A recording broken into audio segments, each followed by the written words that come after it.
Eto na pala yung araw na pinakahihintay nila kay. Kung nakilala nyo siya sa pag-aalok ng libreng sakay, tara, sama-sama tayong tunghayan ang panibago niyang paglalakbay. Pero bago muna ang lahat, magpapakilala muna ako. Ako nga pala si Motosendo.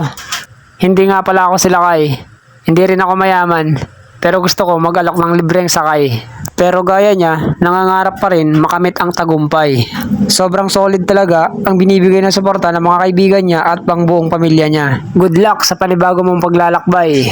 Pag-out ko nga pala sa trabaho, hindi muna ako bumiyahe para magbigay ng suporta sa opening ng Arc Shawarma ni Lakay. Sa sobrang pagmamadali ko, nakalimutan ko na magsuot ng jacket kaya ito ang init. Dito mo lang pala matatagpuan ang Arc Shawarma ni Lakay dito sa may F. Andres Mamerto District sa Pasig, Rosario. At pagdating ko nga pala dito, marami nang nakapila.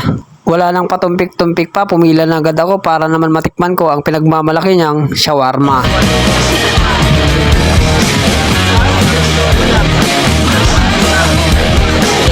Pagkakuha ko nga pala ng pita, pinakita ko agad sa kanya para mayroong ebidensya.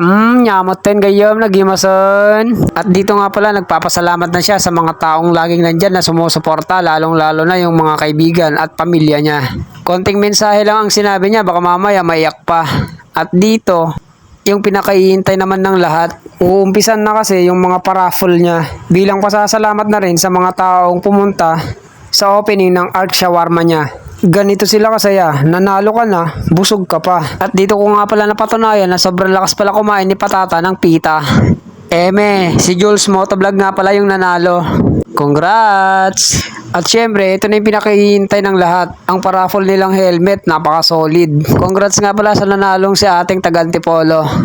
O paano, yayain nyo na yung mga tropa nyo. FT na kayo dito. Siguradong mabubusog kayo dito sa Arc Shawarma ni Lakay.